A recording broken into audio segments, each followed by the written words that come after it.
Приветствую, друзья! Запомните это имя — Марк Карни. Он вступает в должность премьер-министра Канады на фоне торговой войны с Соединенными Штатами Америки. В Оттаве состоялась инаугурация сегодня нового премьер-министра Канады Марка Карни, который стал 24-м главой правительства страны. Его приход к власти совпадает с разгаром масштабной торговой войны с Дональдом Трампом, с Соединенными Штатами Америки, что делает старт его политической карьеры особенно сложным. Кто такой Марк Карни? Ему 59 лет, он известен как бывший глава Банка Канады и Банка Англии. Официально занял пост премьер-министра на церемонии в Оттаве сегодня, в пятницу. Это произошло спустя 5 дней после того, как члены Либеральной партии Канады своим большинством голосов избрали его новым лидером, фактически заменив Джастина Трюдо. Карни сразу же приступил к формированию нового правительства, сделав его компактнее, чем у Трюдо. Однако его кабинет, вероятно, просуществует недолго, так как в стране ожидаются внеочередные выборы в ближайшие буквально недели. И здесь интересно, что несмотря на сжатые сроки, Карни уже успел назначить ключевых министров, выбрав опытных политиков, например, Франсуа Филипп Шампань занял пост министра финансов, или Доминик Леблан, он был просто-напросто переведен на должность министра международной торговли. Мелани Жоли сохранила свою позицию министра иностранных дел. Дэвид МакГинти остался министром общественной безопасности. Видите, друзья, что много министров остались на своих должностях, а некоторые были просто-напросто переведены на новый участок работы.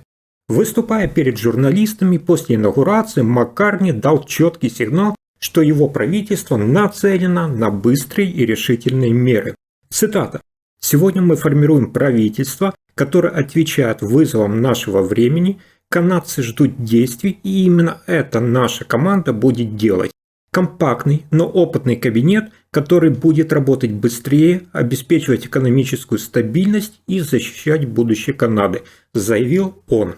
Как вы понимаете, друзья, новый премьер вступил в должность в непростое время, когда отношения Канады и Соединенных Штатов Америки сейчас находятся в остром, я бы так назвал, кризисе из-за торговых войн и разногласий. Карни придется в кратчайшие сроки выработать ту стратегию, которая позволит новому правительству ослабить напряженность и не допустит ухудшения экономической ситуации в Канаде.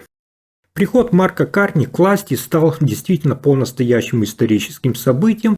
Бывший банкир, не имея ни единого дня работы в Палате общин или Сенате, например, сумел возглавить правительство, что делает его уникальным случаем в канадской политике. Я хочу вам напомнить, что для него лишь один человек, это первый премьер-министр страны, получил этот пост без выборов. Однако Карни становится премьером в, возможно, самый напряженный момент в истории отношений между Канадой и Соединенными Штатами Америки. Ситуация между Оттавой и Вашингтоном накалилась до предела, я бы сказал. Президент США Дональд Трамп открыто угрожает использовать, скажем так, свою экономическую силу, чтобы превратить Канаду в 51-й штат США. Под его руководством Вашингтон уже ввел жесткие тарифы на канадские товары, спровоцировал ответные меры со стороны Оттавы. Эта торговая война на самом деле серьезно бьет по бизнесу как Соединенных Штатов Америки, так и Канады и, конечно же, по обычным потребителям. Компании пересматривают уже свои планы, опасаясь нестабильности, а покупатели сокращают расходы. Новый удар по экономике Канады может произойти уже в следующем месяце, когда США грозятся ввести дополнительные пошлины. Экономисты предупреждают, если это все-таки, друзья, случится, Канаду может ожидать рецессия уже в этом году. Но, несмотря на отсутствие политического опыта, Марк Карни представляет себя как лидера, который умеет справляться с экономическими потрясениями, и его послужной список действительно внушителен. Например, в 2008 году, в первый год своего правления в Банке Канады, он столкнулся с мировым финансовым кризисом, как вы помните, и снизил процентные ставки почти до нуля, помогая удержать экономику страны на плаву. Позже, став главой Банка Англии, он привел Великобританию через еще один кризис, который был вызван, напоминаю вам, Брекситом, демонстрируя решительность и профессионализм в условиях неопределенности.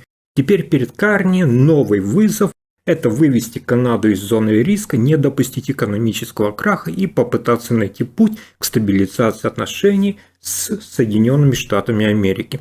Друзья, несмотря на такую впечатляющую, я бы сказал, карьеру, которая охватывает центробанки G7 и ведущих инвестиционных компаний, Марк Карни остается абсолютно новичком в политике.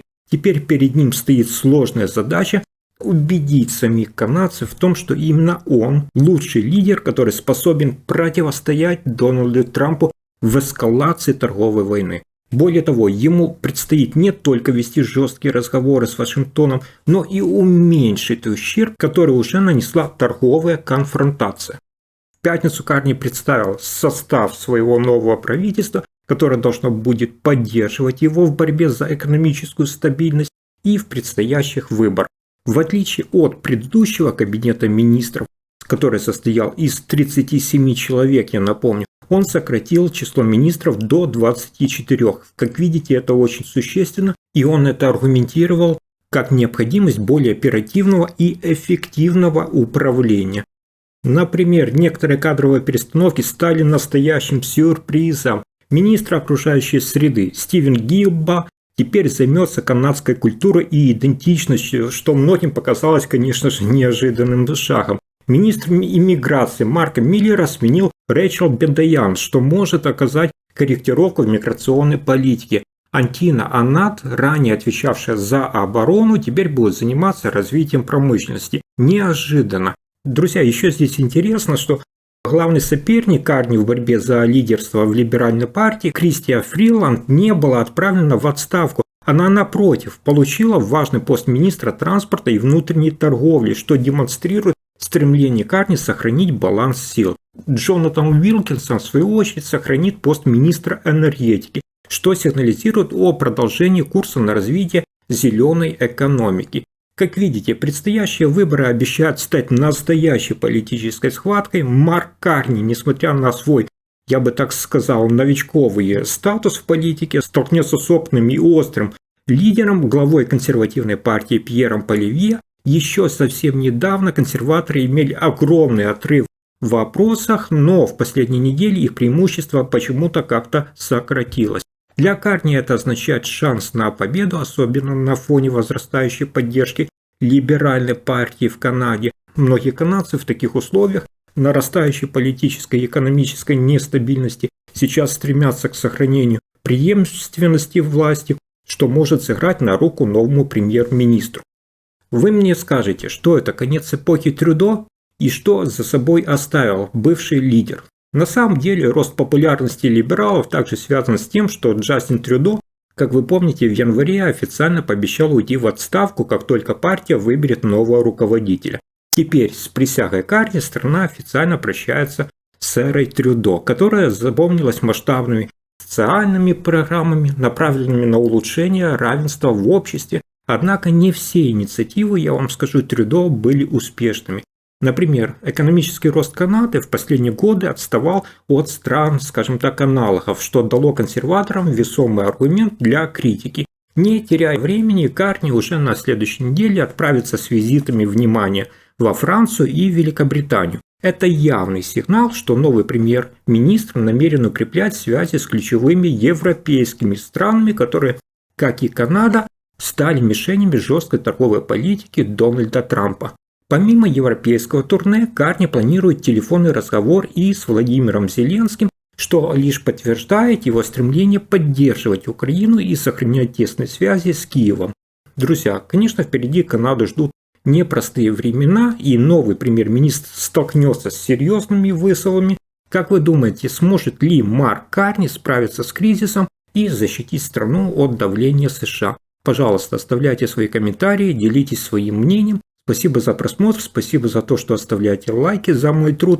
Новым зрителям напоминаю, не забудьте подписаться, чтобы не пропустить анализы важных последних событий. Включите все обязательно колокольчик и хороших вам новостей.